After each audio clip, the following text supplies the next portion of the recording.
नमस्कार, बुलेटिन में आपका स्वागत है। मैं हूं आपके साथ लक्ष्मी राजपूत। बुलेटिन की शुरुआत करेंगे बड़ी खबर के साथ। ये बड़ी खबर रूस और यूक्रेन की जंग का 34वां दिन। मारियुपोल में रूसी सेना ने मचाई बड़ी तबाही। रूस और यूक्रेन की जंग का 34वां दिन। मारियुपोल में रूसी सेना ने मचाई बड़ी तबाही। इरपिन से बड़ी तादाद में लोग पलायन कर रहे हैं। रूस और यूक्रेन के बीच जंग 34वें दिन भी जारी है। रूसी सेना लगातार यूक्रेनी शहरों में सबसे ज्यादा तबाही मचाए हुए हैं और ये शहर 90% खंडर में तब्दील हो गया है। मारियुपोल के मेयर ने कहा है कि हमले के बाद से अब तक लगभग 5000 लोग मारे गए हैं। शहर में अब भी 1.6 लोग फंसे हुए हैं। रूसी सेना ने शहर से बाहर निकलने के सभी रास्तों पर कब्जा कर लिया है। ये बड़ी खबर आपको बता रहे हैं।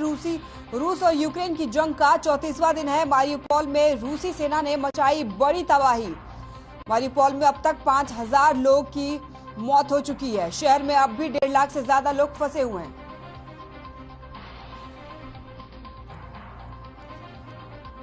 रूस और यूक्रेन के बीच जंग 34वें दिन भी जारी है। रूसी सेना लगातार यूक्रेनी शहरों में मिसाइलें दाग रही हैं। रिहायशी इलाकों को निशाना बनाया जा रहा है।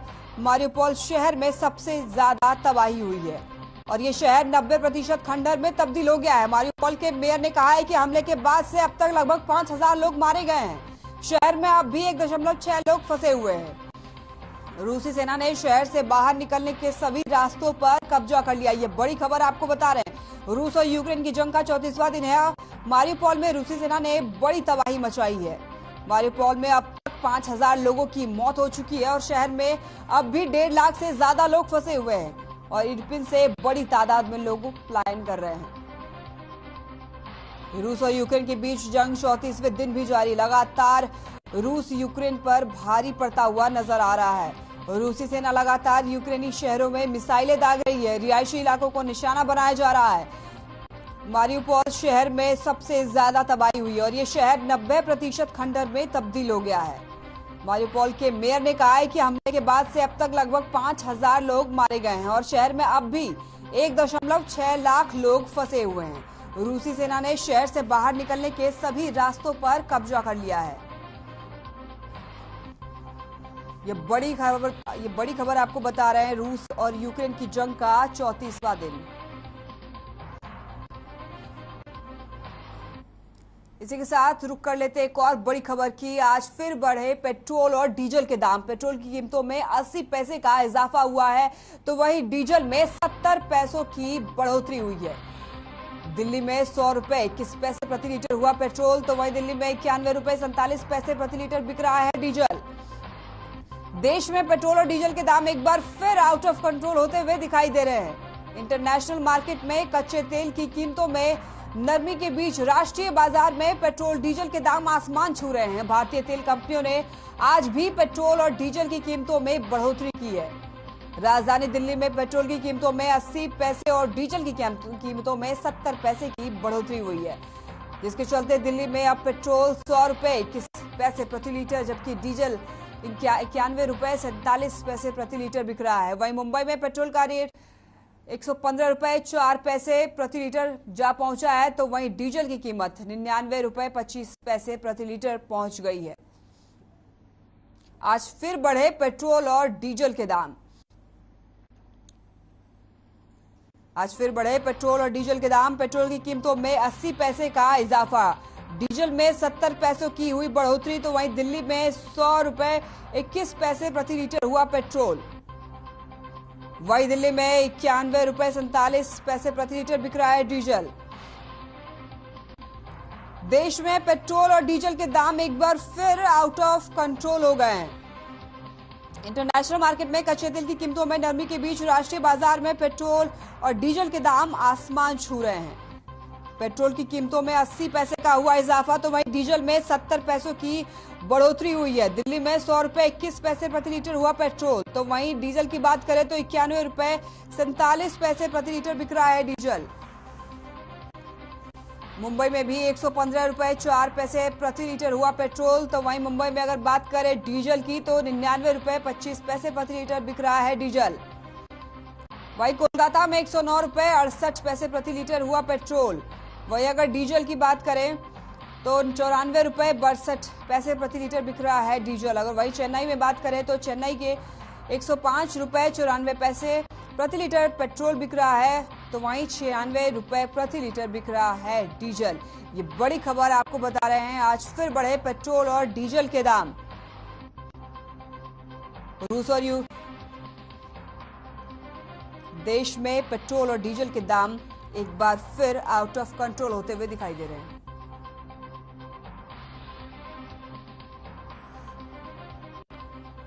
कोलकाता में डीजल 94 रुपए 62 प्रति लीटर बिक रहा है डीजल। मुंबई में 99 रुपए 25 प्रति लीटर बिक रहा है डीजल। कोलकाता में 94 रुपए 62 प्रति लीटर बिक रहा है डीजल। दिल्ली में आज फिर बढ़े पेट्रोल डीजल के दाम।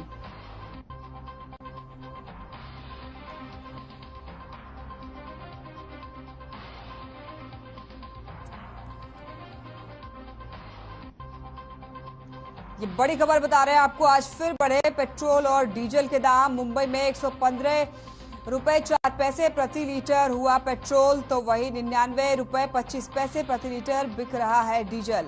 चेन्नई में 96 रुपए प्रति लीटर बिक रहा है। मुंबई में 99 रुपए 25 प्रति लीटर बिक रहा है डीजल। आज फिर बढ़े पेट्रोल और डीजल के दाम। पेट्रोल की कीमतों में 80 पैसे का हुआ इजाफा, डीजल में 70 पैसों की बढ़ोतरी हुई है।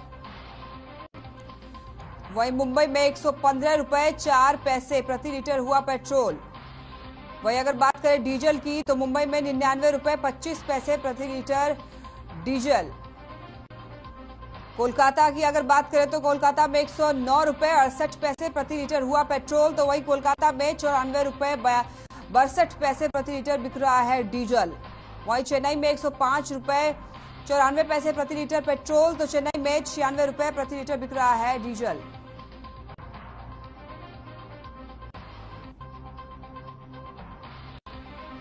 इसी के साथ रुक कर लेते हैं दूसरी बड़ी खबर की। ये मथुआ धर्म महामेला 2022 का आयोजन होगा। शाम 4:30 बजे पीएम मोदी इस मेले को संबोधित करेंगे। वीडियो कॉन्फ्रेंसिंग के जरिए इस मेले को संबोधित करेंगे पीएम मोदी। पश्चिम बंगाल के ठाकुरबाड़ी के श्रीधाम ठाकुर नगर में होगा मेला। ये बड़ी खबर आपको बता रहे हैं, मथुआ धर्म महामेला 2022 का आयोजन होगा। शाम 4:30 बजे पीएम मोदी मेले को करेंगे संबोधित।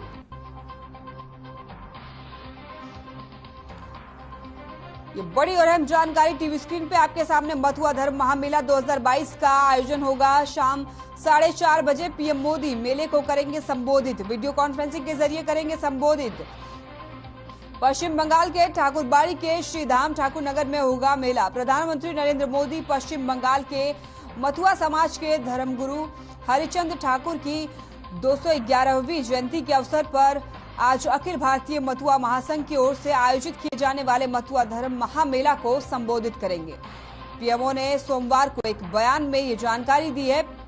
पीएमओ ने कहा है कि प्रधानमंत्री नरेंद्र मोदी आज शाम 4:30 बजे वीडियो कॉन्फ्रेंस के माध्यम से पश्चिम बंगाल के ठाकुरबाड़ी के श्रीधाम ठाकुर नगर में आयोजित मथुआ धर्म महामेला 2022 को संबोधित करेंगे। ये बड़ी खबर आपके सामने टीवी स्क्रीन पे। मथुआ धर्म महामेला 2022 का आयोजन होगा। शाम 4:30 बजे प्रधानमंत्री नरेंद्र मोदी इस मेले को संबोधित करेंगे। वीडियो कॉन्फ्रेंसिंग के जरिए इस मेले को संबोधित करेंगे प्रधानमंत्री नरेंद्र मोदी। पश्चिम बंगाल के ठाकुरबाड़ी के श्रीधाम ठाकुर नगर में होगा मेला। प्रधानमंत्री नरेंद्र मोदी पश्चिम बंगाल के मथुआ समाज के धर्मगुरु हरिचंद ठाकुर की 211वीं जयंती के अवसर पर आज अखिल भारतीय मथुआ महासंघ की ओर से आयोजित किए जाने वाले मथुआ धर्म महामेला को संबोधित करेंगे। पीएमओ ने सोमवार को एक बयान में ये जानकारी दी है। पीएमओ ने कहा है कि प्रधानमंत्री नरेंद्र मोदी आज शाम 4:30 बजे वीडियो कॉन्फ्रेंसिंग के माध्यम से पश्चिम बंगाल के ठाकुरबाड़ी के श्रीधाम ठाकुर नगर में आयोजित मथुआ धर्म महामेला 2022 को संबोधित करेंगे। तो ये बड़ी और अहम जानकारी टीवी स्क्रीन पे आपके सामने। मथुआ धर्म का महामेला 2022 का आयोजन होगा। हरियाणा के मुख्यमंत्री मनोहर लाल ने गोवा के दूसरी बार निर्वाचित हुए मुख्यमंत्री प्रमोद सावंत के शपथ ग्रहण समारोह में शिरकत की। जहां उन्होंने प्रमोद सावंत को लगातार दूसरे कार्यकाल के लिए शुभकामनाएं दी। वहीं शपथ ग्रहण का कार्यक्रम बम्बोलिम के डॉक्टर श्यामा प्रसाद मुखर्जी स्टेडियम में आयोजित किया गया था। इस समारोह में प्रधानमंत्री नरेंद्र मोदी सहित बीजेपी शासित राज्यों के मुख्यमंत्रियों ने हिस्सा लिया और मुख्यमंत्री मनोहर लाल ने आशा व्यक्त की कि अपने दूसरे कार्यकाल में मुख्यमंत्री के रूप में प्रमोद सावंत और भी ज्यादा बेहतर कार्य करेंगे। हरियाणा के मुख्यमंत्री मनोहर लाल ने गोवा के दूसरी बार निर्वाचित हुए मुख्यमंत्री प्रमोद सावंत के शपथ ग्रहण समारोह में शिरकत की, जहां उन्होंने प्रमोद सावंत को लगातार दूसरे कार्यकाल के लिए शुभकामनाएं दी। वहीं शपथ ग्रहण का कार्यक्रम बम्बोलिम के डॉक्टर श्यामा प्रसाद मुखर्जी स्टेडियम में आयोजित किया गया था और इस समारोह में प्रधानमंत्री नरेंद्र मोदी सहित बीजेपी शासित राज्यों के मुख्यमंत्री ने हिस्सा लिया। हरियाणा के गृह एवं स्वास्थ्य मंत्री अनिल विज ने दुबई में आयोजित ग्लोबल इन्वेस्टर्स ग्रोथ समिट में दुनिया भर से आए हुए बिजनेस लीडर्स, बिजनेस टाइकून, शीर्ष निवेशकों और भागीदारों को संबोधित किया और इस दौरान उन्होंने विभिन्न बिजनेस लीडर्स के साथ बातचीत और चर्चा कर हरियाणा में अपनी इकाइयां स्थापित करने के लिए आमंत्रित भी किया। अनिल विज ने अपने संबोधन के दौरान उन्होंने कहा है कि भारत उद्योग और निवेश के क्षेत्र में तेजी से आगे बढ़ रहा है और इसी प्रकार हरियाणा भी भारत के सबसे प्रगतिशील राज्यों में से एक है और भारत सरकार सबका साथ, सबका विकास, सबका विश्वास, सबका प्रयास के मूल मंत्र के साथ काम कर रही है।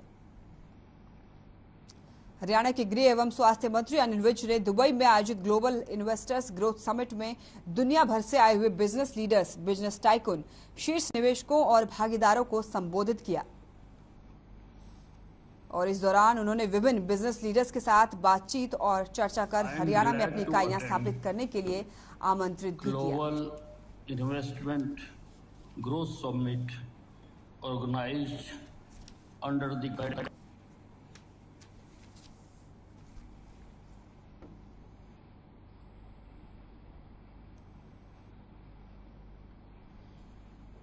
दुबई पहुंचे गृह मंत्री Anil Vij global investors growth summit में लिया हिस्सा।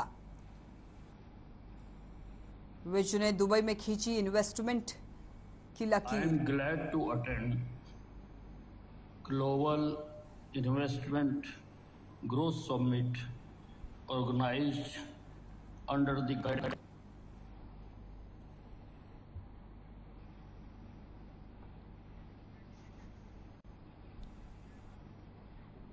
कृषि मंत्री जेपी दलाल चरखी दादरी पहुंचे और इस दौरान कृषि मंत्री जेपी दलाल ने जिला कष्ट निवारण समिति की बैठक में शिरकत की। कृषि मंत्री जेपी दलाल का जिला उपायुक्त प्रदीप गुदारा ने जोरदार स्वागत किया। आपको बता दें कि इस दौरान कृषि मंत्री जेपी दलाल ने चरखी दादरी में सीवर व्यवस्था को लेकर शहर का मुआयना किया और अधिकारियों को जल्द से जल्द सीवर व्यवस्था को ठीक करने के भी निर्देश दिए।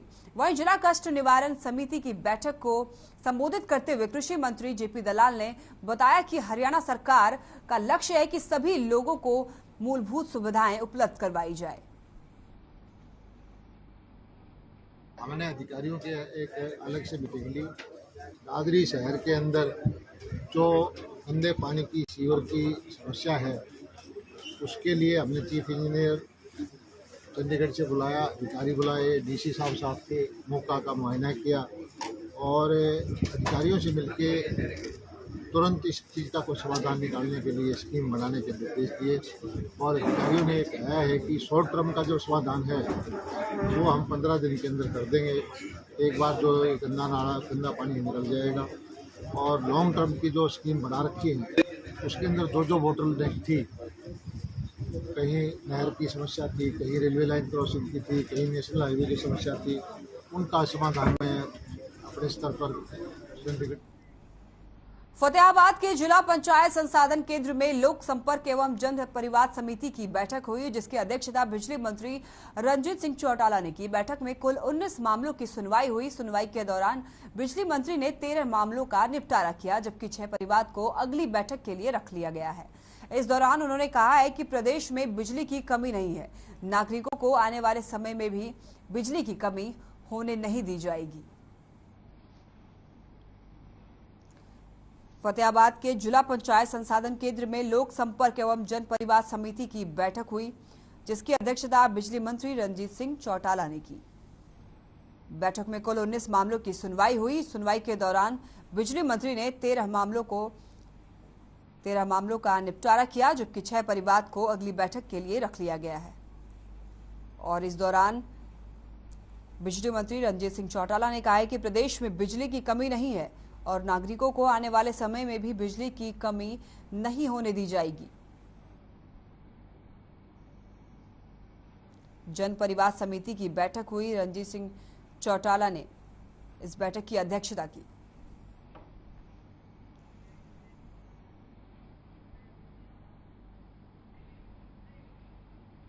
नांगल चौधरी के विधायक अभय यादव ने क्षेत्र पानी की पूर्ति को लेकर मुसनौता की पहाड़ियों में बनने वाले डैम का शिलान्यास किया। आपको बता दें कि इस डैम में बारिश के पानी का संग्रहण किया जाएगा और इस डैम की क्षमता 198 करोड़ लीटर होगी। और विधायक ने कहा है कि तकरीबन 5 करोड़ की लागत से बनने वाला, जिससे इस इलाके के तकरीबन 10 से 15 गांव को फायदा मिलेगा। और उनकी कोशिश है कि इस बारिश के सीजन से पहले इस डैम को तैयार किया जाए ताकि बारिश का पानी यहां इकट्ठा हो सके और लोगों को फायदा मिल सके।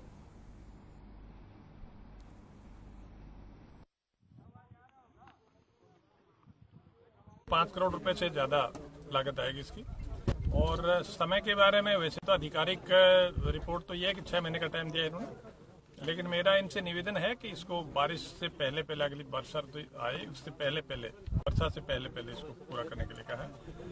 और ये इस इलाके का एक भविष्य का सपना है ये बांध। मुझे जो हमारे अधिकारियों ने जो बताया है वो ये है कि इसमें लगभग 1.5 किलोमीटर दूर तक पानी का कलेक्शन होगा और 5 स्क्वायर किलोमीटर के कैचमेंट एरिया का पानी लेगा।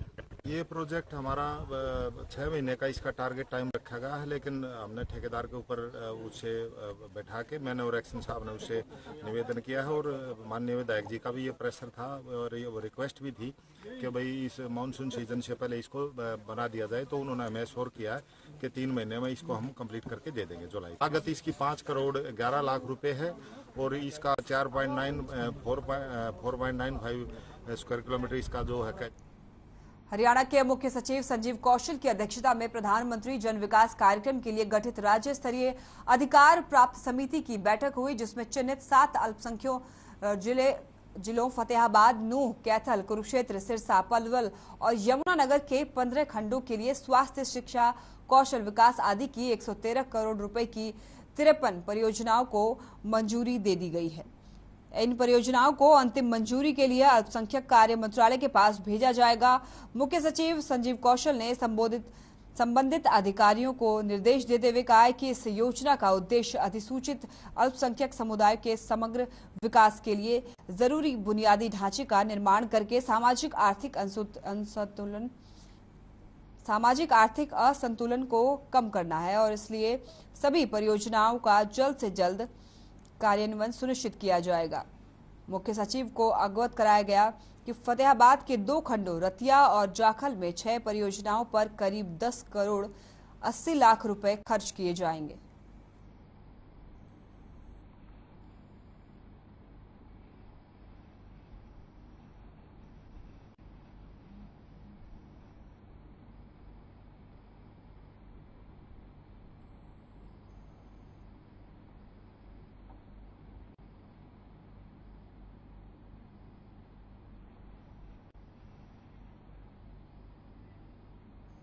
टोक्यो ओलंपिक में देश का नाम रोशन करने वाले प्रदेश के लाल और गोल्ड मेडल विजेता नीरज चोपड़ा को पद्मश्री पुरस्कार से सम्मानित किया गया। राष्ट्रपति रामनाथ कोविंद ने नीरज चोपड़ा को, आपको बता दें कि पद्मश्री सम्मान दिया। पानीपत के गांव खंडरा के रहने वाले नीरज चोपड़ा ने टोक्यो ओलंपिक में एथलेटिक्स गेम जेवलिन थ्रो में गोल्ड जीतकर देश का नाम रोशन किया था। टोक्यो ओलंपिक में देश का नाम रोशन करने वाले प्रदेश के लाल और गोल्ड मेडल विजेता नीरज चोपड़ा को पद्मश्री पुरस्कार से सम्मानित किया गया। राष्ट्रपति रामनाथ कोविंद ने नीरज चोपड़ा को पद्मश्री सम्मान दिया। पानीपत के गांव खंडरा के रहने वाले नीरज चोपड़ा ने टोक्यो ओलंपिक में एथलेटिक्स गेम जेवलिन थ्रो में गोल्ड जीतकर देश का नाम रोशन किया था।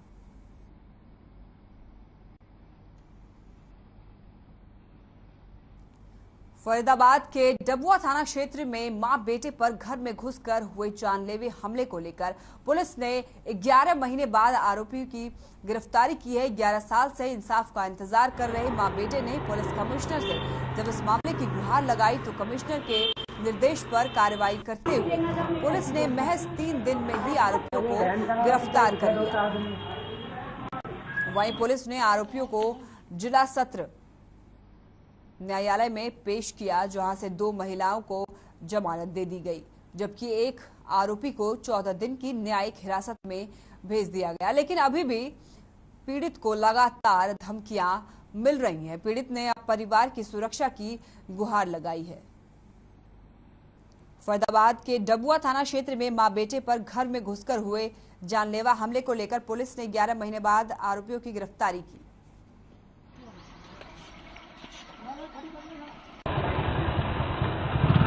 जी मेरे साथ 1 साल पहले वारदात हुई थी 25/4/2021 को और मेरी मां के साथ में वारदात हुई थी और कुछ मेरे बहन और भांजे भी उन्हें मारे थे उसी लड़ाई में। तो वो काफ़ी दिन से मामला चल रहा था। जो पहले सोनपाल जी SHO साहब थे और क्या नाम है बलवान था उसमें IO, उन्होंने गंभीरता से मामला मेरा नहीं लिया। उनकी वजह से मेरा मामला ख़राब हुआ। मैं CP साहब के पास पेश हुआ बाद में, और जो हमारे पाठक साहब हैं SHO जो डबुआ थाने के आए थे, उन्होंने मुझे आश्वासन दिया, उन्होंने IO चेंज करा। झज्जर पुलिस के हाथ बड़ी कामयाबी लगी है। पुलिस ने राज्य स्तरीय गिरोह का पर्दाफाश किया है। नारकोटिक शाखा ने 2 महिलाओं सहित गिरोह के 8 लोगों को गिरफ्तार करने में सफलता हासिल की है। आपको बता दें कि पुलिस ने तस्करों के कब्जे से 1 क्विंटल 5 किलो गांजा बरामद किया है। DSP अरविंद दहिया ने जानकारी देते हुए बताया कि नारकोटिक्स टीम को गुप्त सूचना मिली थी कि नशे की बड़ी खेप झज्जर में लाई जा रही है, जिस पर तुरंत संज्ञान लेते हुए पुलिस ने नाकेबंदी कर गिरोह के सभी सदस्यों को गिरफ्तार कर लिया है। सभी आरोपियों को गिरफ्तार कर न्यायालय में पेश कर रिमांड पर लिया है। झज्जर पुलिस के हाथ बड़ी कामयाबी लगी है। पुलिस ने राज्य स्तरीय गिरोह का पर्दाफाश किया है। नारकोटिक शाखा ने 2 महिलाओं सहित गिरोह के 8 लोगों को गिरफ्तार करने में सफलता हासिल की है। बताते चले कि पुलिस ने तस्करों के कब्जे से 1 क्विंटल 5 किलो गांजा बरामद किया है। DSP अरविंद दहिया ने जानकारी देते हुए बताया कि नारकोटिक्स टीम को गुप्त सूचना मिली थी कि नशे की बड़ी खेप झज्जर में लाई जा रही है, जिस पर तुरंत संज्ञान लेते हुए पुलिस ने नाकेबंदी कर गिरोह के सभी सदस्यों को गिरफ्तार कर लिया है।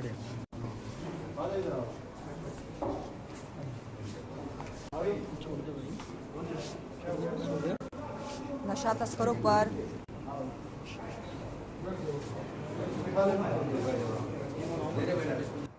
कल शाम को हमारा एंटी नारकोटिक्स स्टाफ झज्जर को इन्फॉर्मेशन मिली थी कि उड़ीसा से 2 गाड़ियों में नशीला पदार्थ लेके कुछ लोग KMP से होते हुए रोहतक जाएंगे। इस रिगार्डिंग उन्होंने बादली के पास KMP के ऊपर नाका लगाया। नाका लगाने के बाद उन्होंने 2 गाड़ियों को राउंड अप किया, एक स्कॉर्पियो और दूसरी I-20 गाड़ी थी। दोनों गाड़ियों की तलाशी लेने पे उनको टोटल 105 किलो 500 ग्राम जो गांजा पत्ती थी उसमें से बरामद हुई।